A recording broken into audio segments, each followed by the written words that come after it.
Bạn có tin được không, khi phân ra, đôi cha mẹ chu đáo kia lại muốn đem hết tiền bạc và lương thực, để lại toàn bộ cho cậu con cả lười biếng, chỉ để lại cho người con thứ một ít nồi niêu song chảo dùng để nấu ăn. Nói chung là tiền thì không có một xu. Sau này, hai thân già này còn phải đi theo gia đình đại ca của anh. Anh không thể để chúng tôi hít khí trời mà sống chứ. Chút tiền trước đó của nhà con thứ đều đã đem đi mua công việc trên thị trấn rồi. Tôi cũng muốn đưa lắm chứ, nhưng có đâu mà đưa cho anh. Chuyện này đơn giản thôi. Nếu lão già đã đồng ý đưa, vậy thì để đại cứu viết cho nhị cứu thêm một tờ giấy nợ. Sau này có tiền thì trả lại thôi. Ý kiến hay đó, tôi cũng không phải là người không biết lý lẽ. Dù sao hôm nay các bậc tiền bối nhà họ Thẩm và đại đội trưởng đều ở đây, tôi cũng không sợ sau này các người quyệt nợ. Cái con danh này, mày nói nhăng nói cội gì thế? Đây là chuyện của nhà họ Thẩm chúng ta. Mày chạy đến đây xen vào làm gì? Lão Thái, bà nói vậy là không đúng rồi. Mẹ cháu là con gái ruột của bà mà. Cháu cũng được tính là một thành viên của nhà họ Thẩm. Giúp mọi người giải quyết vấn đề là việc nên làm. Mày đưa ra cái ý kiến tồi tệ gì thế này? Người một nhà mà còn viết giấy nợ, ra thể thống gì nữa, chuyển ra ngoài chẳng phải để thiên hạ cười cho rụng răng sao? Tục ngữ có câu, anh em ruột cũng phải sòng phẳng. Bà và lão gia xưa nay luôn miệng nói là phải đối xử công bằng. Giờ phân ra lại càng phải đối xử công bằng chứ ạ. Ninh nhà đầu nói đúng đấy. Đã phân ra thì phải tính toán cho rõ ràng một chút. Trong thôn còn một đống việc đang chờ tôi đấy. Các người muốn phân ra thì nhanh chóng lên chút đi. Cứ quyết định vậy đi. Đại ca, anh đi lấy giấy bút ra đây. Viết tờ giấy nợ đi. Bị Cố Ninh dồn vào thế bí. Lão gia họ Thẩm dù có không cam lòng đến mấy, cũng chỉ có thể ngoan ngoãn làm theo. Hai cái người già kia thật đúng là đáng đời. Đều là con ruột mà cứ nhất quyết phải phân biệt đối xử. Nếu không phải sợ bị người ta chỉ trích sau lưng, thì tôi cũng muốn khuyên anh rồi, đến lương thực cũng đừng đưa cho họ. Thật ra bình thường cháu cũng không như vậy đâu, chỉ là do cái thói làm việc thiên vị của họ thôi. Thật là khiến người ta bực mình mà. Cháu cứ yên tâm, bình thường Thẩm rất dễ nói chuyện. Chuyện này cháu đương nhiên biết, Thẩm luôn là một bậc tiền bối rất tốt. Con bé này thật là khéo miệng. Chàng trai nào mà lấy được cháu, đúng là phúc đức của người đó. Đại nha, sao cháu lại cười vui vẻ thế này? Lẽ nào là nhặt được vàng sao? Ái chà. Sao bà biết? Con bé Cố Ninh vừa khen tôi đấy. Cố Ninh đứng bên cạnh mà cạn lời. Không hiểu nổi tại sao Lục Thẩm Tử lại vui mừng đến vậy. Mọi người tạm dừng công việc trên tay một lát. Đây là phó cục trưởng Giang mới đến, vừa mới chuyển từ quân ngũ về Vân Thành chúng ta. Tiếp theo, vụ án ở nhà máy gang thép sẽ do anh ấy tiếp nhận. Chào mọi người, tôi tên là Giang Vân Tranh. Vụ án nhà máy gang thép, mong các đồng chí ở bộ kỹ thuật giúp đỡ nhiều hơn. Nên là mà, phó cục trưởng Giang có yêu cầu gì cứ việc nói. Cố Ninh, tôi sắp phải lên tỉnh học tập. Thời gian này việc phối hợp với phó cục trưởng Giang giao lại cho cô nhé. Vâng thưa Vương tổ trưởng, ông cứ yên tâm ạ. Phó cục trưởng Giang, đồng chí Cố Ninh này tuy là người mới của bộ kỹ thuật, nhưng kỹ thuật phác họa thì không chê vào đâu được. Thỉnh thoảng còn giúp cung cấp hướng phá án. Đến bộ xương già này của tôi cũng phải bái phục. Vậy thì làm phiền đồng chí Cố rồi. Cấp trên rất coi trọng vụ án nhà máy gang thép này. Chúng ta phải tranh thủ thời gian phá án. Vâng thưa cục trưởng Giang, cháu nhất định sẽ cố gắng hết sức. Cố Ninh sảng khoái đồng ý ngay. Cô luôn cảm thấy vụ án này sẽ mang lại bất ngờ không tưởng. Tiếng bước chân gấp gáp. Đồng chí Cố, cuối cùng cô cũng đến rồi. Tôi đang định đến cục trị an tìm cô đây. Có chuyện gì vậy ông? Có phải mẹ cháu xảy ra chuyện gì không? Nữ công nhân trong nhà máy nói mẹ cô trộm tiền của cô ta. Giờ đang định báo án đấy. Hôm nay thẩm công không có ở đây, chỉ có cô mới giải quyết được. Sao có thể chứ? Để cháu đi xem sao. Lúc này trong xưởng đã náo loạn cả lên. Thẩm Hồng Anh mặt đỏ bừng đứng giữa đám đông, nhưng bà không hề cảm thấy chột dạ chút nào. Người nhà quê đúng là người nhà quê, có lên thành phố cũng không bỏ được cái thói xấu ấy. Cô bớt ngậm máu phun người đi. Tôi đã nói là không lấy trộm tiền của cô rồi. Hừ, ai mà chẳng cứng miệng được chứ. Bây giờ nhân chứng vật chứng đã rành rành, nếu bà còn chút liêm sỉ nào thì nên chủ động rời khỏi xưởng cơ khí đi. Nhân chứng vật chứng của cô đâu? Lấy ra cho chúng tôi xem. Ninh Ninh, sao con lại tới đây? Mẹ đừng lo, chuyện này cứ giao cho con xử lý. Giang Ngọc vừa thấy Cố Ninh, ngọn lửa giận dữ lập tức xông thẳng lên đầu. Bởi vì chính Cố Ninh là người đã hại anh họ cô ta.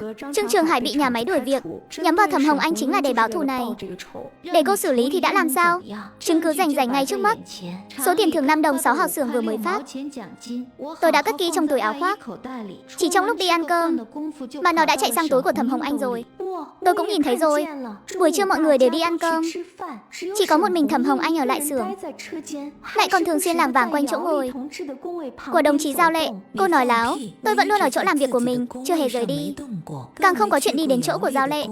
Tôi không có nói bừa. Tất cả là do tôi tận mắt chứng kiến. Hơn nữa, nếu bà thật sự không lấy tiền của Giao Lệ, vậy tại sao trong túi bà lại có đúng 5 đồng 6 hào? Bà chỉ mới đến xưởng này chưa được bao lâu. Khoản tiền thưởng này làm gì có phần của bà? Đúng vậy. Hơn nữa số tiền đó đã được tôi đánh dấu lại rồi. Bà chỉ cần lấy ra cho mọi người xem là biết ngay thôi. Hai nữ công nhân kẻ tung người hứng vô cùng ăn ý, dường như đã muốn đóng đinh tội danh cho Thẩm Hồng Anh. Tiền trong túi mẹ tôi là do tôi đưa cho bà ấy, nhưng tuyệt đối không phải là 5 đồng 6 hào. Chính xác mà nói thì phải là 5 đồng 7 hào. Đó là tiền phụ cấp mà bộ kỹ thuật của chúng tôi vừa phát. Các người có thể đến cục an ninh mà hỏi thử. Thật đúng là khéo ngụy biện. Trên số tiền đó có ký hiệu mà tôi đã làm. Không phải cô cứ tùy tiện tìm một lý do là có thể lấp liếm cho qua chuyện đâu. Vậy sao? Vậy nếu như trên số tiền này không có ký hiệu nào, thì có phải có thể chứng minh là số tiền này hoàn toàn không phải của bà không? Đương nhiên rồi, tiền của mình tôi làm sao mà nhận lầm được. Mẹ, không sao đâu. Nếu họ đã muốn xem, vậy thì cứ xem cho rõ ràng đi. Cố Ninh nở một nụ cười đầy tự tin với mẹ mình, dường như đang muốn nói với bà rằng bà có thể hoàn toàn yên tâm được rồi. Để đảm bảo tính công bằng, cháu muốn mời một đồng chí đến kiểm tra số tiền này. Để tôi cho. Tôi là thích nhất là đếm tiền đấy. Vậy thì làm phiền bác rồi. Nhưng mà trước khi kiểm tra, cháu còn vài lời muốn nói. Sao cô lề mề quá vậy? Có trì hoãn thời gian thế nào đi nữa cũng không che giấu được bằng chứng đâu. Nếu như trên số tiền này không hề có ký hiệu như bà nói, thì tổn thất danh dự mà bà đã gây ra cho mẹ cháu, bà định đền bù như thế nào? Nếu tôi thật sự đổ oan cho bà ta, thì tôi sẽ xin lỗi bà ta trước mặt tất cả mọi người. Một câu xin lỗi mà định xong chuyện sao? Bà nghĩ hay quá nhỉ? Vậy cô còn muốn thế nào nữa? Ngoài việc xin lỗi ra, cháu còn muốn bà viết một bản cam đoan. Cam đoan từ nay về sau sẽ không bao giờ để chuyện như vậy xảy ra nữa. Nếu có lần thứ hai, thì bất kể là ai làm, cũng đều mặc định là có liên quan đến bà. Đến lúc đó thì không đơn giản chỉ là xin lỗi thôi đâu. Bà chắc là biết tình cảnh hiện tại của Trương Trường Hải chứ? Cố Ninh không nói tiếp nữa. Nhưng Diêu Lị đã hiểu được ẩn ý trong lời nói của cô. Không những không được hãm hại Thẩm Hồng Anh, mà ngược lại còn phải bảo vệ bà ấy. Điều này đúng là khiến người ta thấy khó chịu tột cùng. Tôi thấy yêu cầu của đồng chí Cố Ninh rất hợp lý. Lần này nếu không giải quyết triệt để vấn đề, thì sau này vẫn có khả năng sẽ tái diễn. Diêu Lị, cô còn ý kiến gì nữa không? Không còn nữa. Nhưng nếu chứng minh được là tôi đúng, thì Thẩm Hồng Anh buộc phải rời khỏi xưởng cơ khí. Nơi này của chúng tôi không dung túng cho hạng người đó. Có những công nhân tay chân không sạch sẽ. Không thành vấn đề. Nếu số tiền này đúng là do tôi lấy, tôi sẽ lập tức cởi áo rời đi ngay. Nếu mọi người đã không có ý kiến gì, vậy thì mời vị đồng chí này kiểm tra kỹ lại xem sao. Xem một tập vẫn chưa đã thèm. Trong video game còn mời mấy tập nữa đấy. Thẩm Hồng Anh bị đồng nghiệp ở xưởng cơ khí vu khống là kẻ trộm. Hơn nữa, còn tìm thấy số tiền bị mất trong túi của bà ấy. Cố Ninh đã kịp thời đến để giải vây cho mẹ. Nếu mọi người đã không có ý kiến gì, vậy thì mời vị đồng chí này giúp kiểm tra lại nhé. Được. Tôi thích nhất là đếm tiền đấy. Đồng chí Cố không hề nói dối. Quả nhiên là 5 đồng 7 hào. Không thể nào, chắc chắn là cô đếm sai rồi. Làm ơn đếm lại lần nữa đi, để cho mấy kẻ chưa chịu bỏ cuộc kia phải tâm phục khẩu phục. Vẫn là 5 đồng 7 hào. Có mấy tờ tiền này thôi. Các người tự nhìn đi. Dấu vết đâu? Tiền của tôi đều có làm dấu cả mà. Mắt bà không nhìn thấy sao? Những tờ tiền này đều sạch bóng. Làm gì có dấu vết nào như bà nói. Tôi đã nói anh Tử không phải loại người đó mà. Con trai con gái đều có tiền đồ như vậy, sao có thể vì mấy đồng bạc mà đánh đổi danh dự chứ? Tôi thấy chính là Diêu Lệ này cố ý hãm hại người ta. Xem cô ta kết thúc chuyện này thế nào. Bây giờ bà còn gì để nói không? Không thể nào, chắc chắn là cô đã tráo tiền rồi. Cô buồn cười thật đấy. Tiền này ở trong tay tôi chưa đầy 1 phút. Chẳng lẽ tôi biết biến ảo thuật sao? Không đúng, chắc chắn là có vấn đề ở đâu đó. Tiền của tôi rõ ràng có làm dấu mà. Bà thà tin là tôi đã tráo tiền, chứ không chịu tin số tiền này không phải của bà sao? Chẳng lẽ là chính bà tự bỏ tiền vào để mượn cớ đó đuổi mẹ tôi ra khỏi xưởng cơ khí? Đừng có mà vu khống người ta. Có lẽ là tôi nhớ nhầm thôi. Ông kìa, lúc nãy bà đâu có mang cái bộ mặt này. Còn cả đồng chí Trang này nữa, vừa nãy còn khẳng định chắc nịch là mẹ tôi. Sao giờ lại không nói lời nào nữa rồi? Anh Tử à, là tôi đã hiểu lầm cô rồi. Tôi không ngờ Diêu Lị lại là loại người như vậy. Tôi sợ cô ta nhắm vào mình nên mới. Ý của cô là Diêu Lị ép cô hãm hại mẹ tôi sao? Nhưng chưa kịp để nữ công nhân họ Trang trả lời, Diêu Lị đã giáng một cái tát qua. Đồ tiện nhân không biết xấu hổ này, rõ ràng là chính cô nói với tôi là ngứa mắt Thẩm Hồng Anh, muốn đuổi cô ta đi, bây giờ lại dám đổ hết tội lỗi lên đầu tôi. Rốt cuộc là ai cho cô cái lá gan đó hả? Ái cha, đúng là đồ ăn chảo đá bát, kẻ vô ơn. Trước đây cô ta bị Diêu Lị bắt nạt, vẫn là anh Tử đứng ra giúp đỡ, giờ lại quay sang vu khống anh Tử rồi. Thật không hiểu nổi cô ta nghĩ cái gì nữa. Sau này phải tránh xa loại người này ra một chút. Mau tách hai người họ ra đi, kẻo người ngoài nhìn thấy. Còn ra thể thống gì nữa, thả tôi ra, để tôi rớt chót đầu tiện nhân này. Đủ rồi, cô còn thấy chưa đủ mất mặt sao? Thật sự coi mọi người là lũ ngốc hết sao? Về nhà viết bản cam đoan cho tôi, rồi ở nhà tự kiểm điểm một thời gian đi. Nếu còn tái phạm thì cút khỏi nhà máy cơ khí cho tôi. Về chuyện của Cố Ninh, ngày mai tôi sẽ bắt Diêu Lị đứng trước toàn thể công nhân để xin lỗi đồng chí Thẩm Hồng Anh, phạt thêm 1 tháng lương làm tiền bồi thường. Vậy thì cảm ơn Dương chủ quản ạ. Cố Ninh rất hài lòng với kết quả xử lý của Dương chủ quản.